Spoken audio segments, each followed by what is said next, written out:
जय Hind defence lovers. आज की टॉप हेडलाइंस कुछ इस प्रकार है। एचएएल को मिले अपने नए प्रमुख। इंडियन आर्मी के लिए टाटा पेश करेगी ATAGS का लाइटर वर्जन। साइबर कमांडोज के पहले बैच की ट्रेनिंग के लिए गृह मंत्रालय ने भारत के टॉप इंस्टीट्यूट्स के साथ किया टाई अप। यूएस के फॉर्मर NSA ने माना कि पाकिस्तान की ISI की है आतंकियों के साथ मिली भगत। और साउथ चाइना सी में चाइनीज कोस्ट गार्ड की वेसल्स ने फिलीपींस कोस्ट गार्ड की वेसल्स को चारों तरफ से घेरा।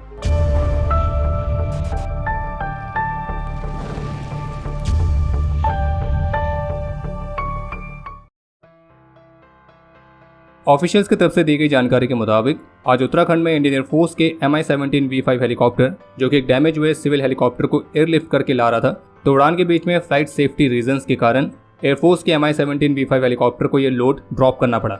और ऑफिशियल्स की तरफ से बताया गया कि हेलीकॉप्टर के क्रू ने इस लोड को सेफली एक अनपॉपुलेटेड एरिया पर ड्रॉप किया था, जिससे कोई भी लाइफ या प्रॉपर्टी का नुकसान नहीं हुआ है। बाकी इस घटना की इंक्वायरी के आदेश दे दिए गए।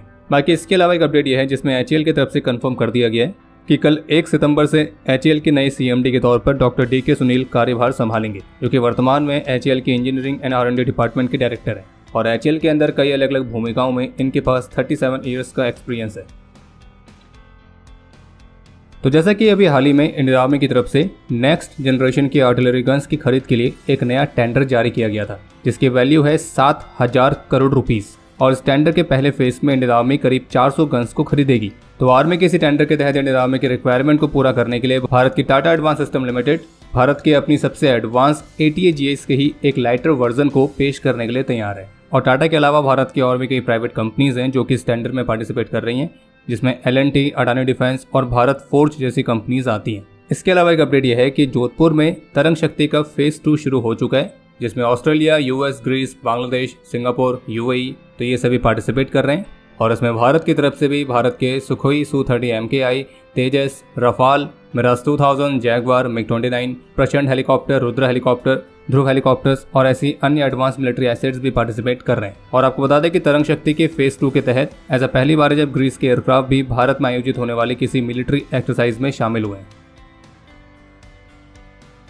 द न्यू इंडियन एक्सप्रेस की रिपोर्ट के मुताबिक साइबर कमांडोज के पहले बैच को ट्रेन करने के लिए भारत सरकार ने IITs, IIITs और ऐसी अन्य टॉप के इंस्टीट्यूट्स के साथ टाई अप किया है। जो साइबर कमांडोज हैं वो गृह मंत्रालय के अंडर आने वाली एक स्पेशल विंग होगी। और इसके पहले बैच में 350 पर्सनल को चुना गया है, जो कि अलग अलग स्टेट पुलिस फोर्सेस से लिए गए। और ये पहला बैच अगले महीने तक कमीशन किए जाने के लिए शेड्यूल किया गया है। और इन साइबर कमांडोज के पहले बैच को ट्रेन करने के लिए केंद्रीय गृह मंत्रालय ने भारत के टॉप के इंस्टीट्यूट्स की मदद ली है। ये जो साइबर कमांडोज होंगे तो ये भारत के इंफॉर्मेशन एंड कम्युनिकेशन टेक्नोलॉजीज के इंफ्रास्ट्रक्चर को सिक्योर करने के लिए जिम्मेदार रहेंगे और अपने रेस्पेक्टिव ऑर्गेनाइजेशंस में एक डिजिटल फॉरेंसिक की तरह भी काम करेंगे। अगर कोई साइबर अटैक होता है तो इस तरह के इवेंट्स में भी ये तेजी से रिस्पॉन्ड करेंगे और हर तरह के साइबर थ्रेट को एड्रेस करने और उसे प्रिवेंट करने के लिए कार्य करेंगे। और केंद्रीय गृह मंत्रालय ने पहला साइबर कमांडो प्रोग्राम 10 सितंबर को लॉन्च करने के लिए प्लान कर रखा है। वैसे तो ये बात हर कोई जानता ही है कि आतंकवाद को सपोर्ट करना, आतंकवाद को अपने वहाँ पनाह देना, उसे स्पॉन्सर करना, तो ये सब पाकिस्तान की स्टेट पॉलिसी का हिस्सा है। और इस बात को लेकर भारत पाकिस्तान को कई बार एक्सपोज कर भी चुका है। लेकिन दुनिया में कुछ चीज़ें हैं जो कभी सीधी होती नहीं है। पर खैर एक अपडेट ये सामने आया है जिसमें US के former national security advisor lieutenant general HR McMaster ने भी कंफर्म किया है कि इस बात में कोई शक नहीं है कि आतंकी समूह के साथ पाकिस्तान की खुफिया एजेंसी ISI की मिलीभगत है।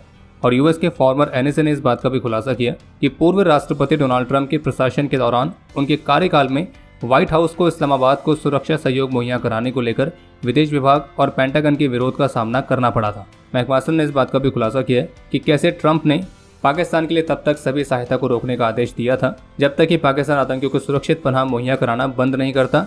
लेकिन इसके बावजूद तत्कालीन रक्षा मंत्री जिम मैटिस पाकिस्तान को एक सैन्य सहायता पैकेज देने की योजना बना रहे थे, जिसमें $15 करोड़ से अधिक के आर्मर्ड व्हीकल शामिल थे।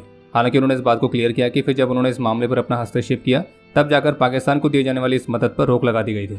US के फॉर्मर NSA का भी कहना है कि राष्ट्रपति ट्रंप ने कई मौकों पर स्पष्ट रूप से कहा था कि जब तक पाकिस्तान उन आतंकी संगठनों की मदद करना बंद नहीं कर देता जो अफगानिस्तान में अफगान, अमेरिकी और गठबंधन सेना के सदस्यों को मार रहे हैं, तब तक पाकिस्तान के लिए सहायता निलंबित रखें।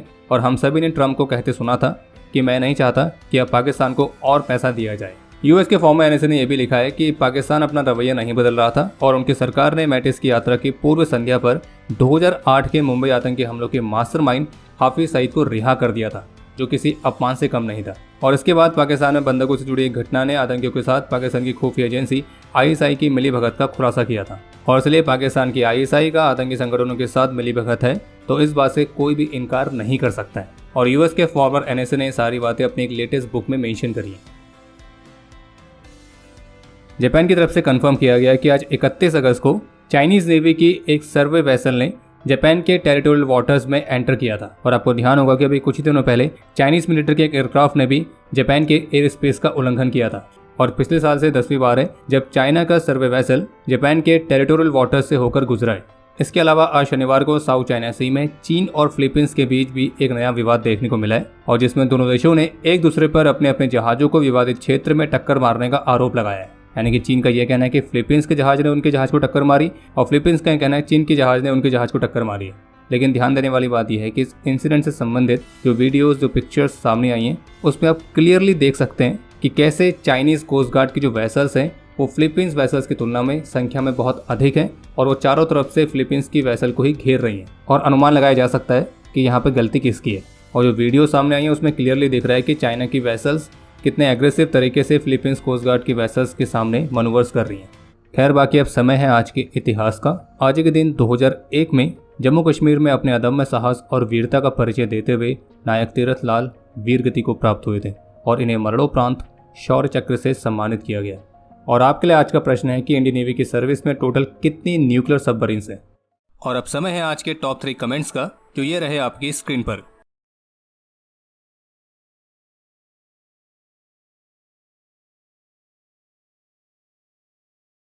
तो हमारे आज के इस एपिसोड के लिए इतना ही। उम्मीद है आपको एपिसोड पसंद आया होगा। पसंद आए तो वीडियो को लाइक जरूर करें। कोई भी सुझाव या सवाल हो तो उसके लिए कमेंट सेक्शन ओपन है।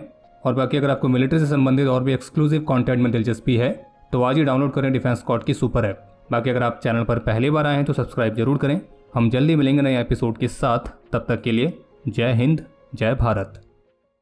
इतिहास का वो भयानक पल जब चीन पर होने वाला था परमाणु हमला, लेकिन कैसे अमेरिका ने बचाया चीन को इस विनाश से, जानिए DS अनफिल्टर्ड के इस नए एपिसोड में, only on the defence squad app. Download now.